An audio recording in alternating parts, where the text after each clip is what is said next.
Looks like it's Friday, November 20th.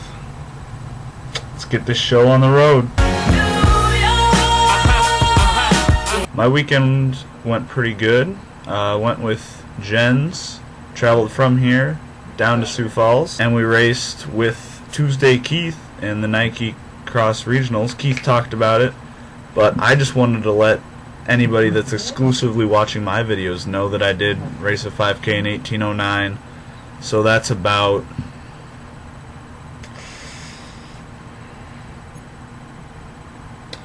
a minute slower than I did a year ago. So I'll take that. That's still pretty alright. No shave November. I couldn't hack it. I had to shave this morning, and it's starting to grow back. It's getting kind of itchy. It just wasn't working out for me. So, question. Luke, your question was tough this week, but I've been making a list and checking it twice. So, I'm going to run through this list really quick. I have red hair. I am currently single. I can't decide if I'm okay with being single. I play the cello pretty well. I spend all of my time off camera with a shirt on, unless I'm sleeping. I don't know about that. Contrary to popular belief, I don't actually run 15 miles 9 times a week. It's more like 7 miles 3 or 4 times a week. I've started doing push-ups every night since college started, inspired by Monday Luke. I gained weight when I first got here, pushing 175, but now I'm back down to 165. Still trying to get back under 160. I'm really excited that FYE is staying open. My soul is being crushed by college. I enjoy trying to solve difficult problems. I have only added 3 people as friends on Facebook that I've met here at the University of Minnesota. Getting laundry out of the dryer is the coolest experience I've had so far because it smells good every time.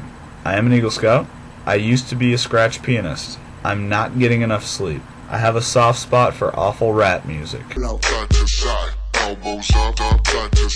me, miss, I ain't tryna be funny. Let me beat that pussy like it owe me money. Sorry. I don't plan on changing my major. I wish everyone loved Harry Potter as much as I do, because it is a much higher quality series than the Twilight series. I'm hungry all the time. I have succeeded at everything I've ever attempted with little to no effort except for college. I've only had one girlfriend. I'm an insufferable optimist. So there you go, Luke, all the GQ viewers. Hope you enjoyed that list. Get to know Shirtless Brandon a little more. Alright, Keith, do animals have souls? Dustin Weed. Oh man. It's just having a blast right now. That's a good goal. Oh. Alright, okay. So, animals having souls.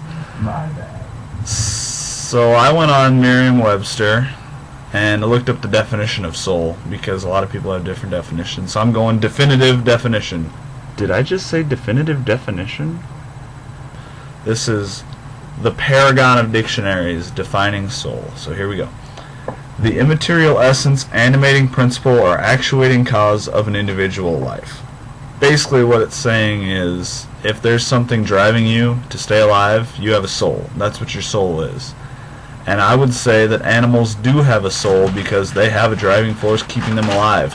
It's not much more than survival instinct for a lot of animals, but that drive to live, that immaterial essence that keeps them alive, I think that's what their soul is. So yeah, Keith, animals do have souls. Robs, if I only had a month to live, knew I was going to die in a month, what would I do? Spend the whole month in a purple haze.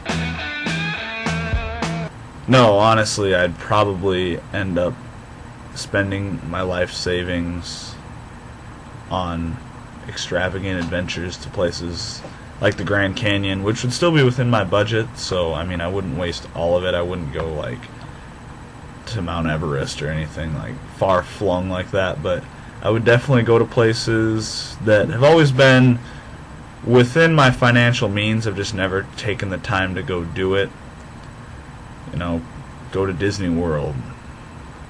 Experiences like that. Make sure I cherish the time I had with the people that I really love. And basically I'd just hang out all month and it would be a good time. Also, skydiving. So Connor wants to know what I'm going to do this winter break. Well, it's about a month long, so I'm probably going to spend it in a purple haze. No, that's not right.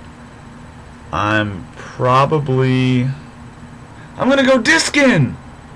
Wait, Tut Hill will be frozen. Gonna go sledding a couple times, have a few snowball fights, maybe play a lot of video games if Connor will invite me to his house. Or I could just play Wii Sports all break. Basically, I'm just going to be hanging out and relaxing before I have to come back for another semester of death and soul crushing. Alright, so my question for this lovely Friday comes courtesy of a band called The Eels and their song, Hey Man, Now You're Really Living.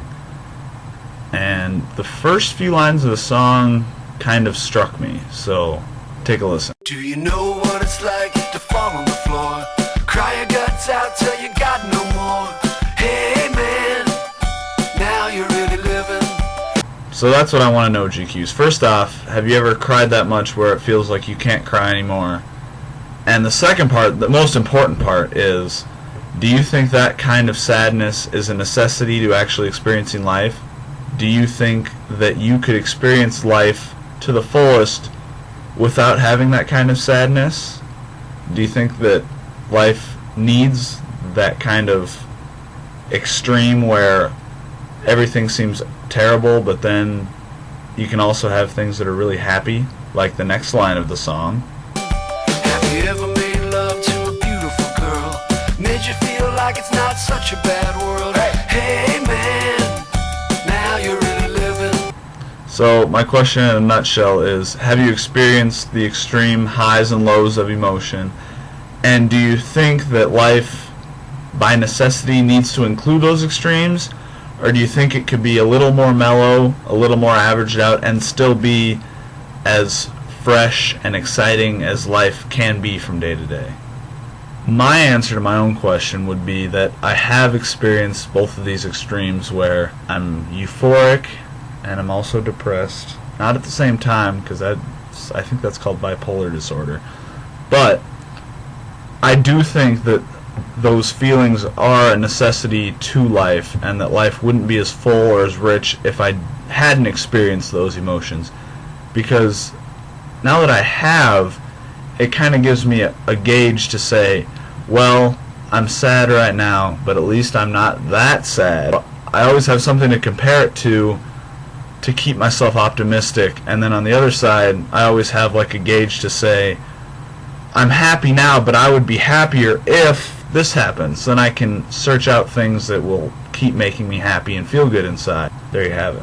That's how I feel about the Eels. Hey man, now you're really living. Man, those are some good questions. I hope you come back next week. Here's some more.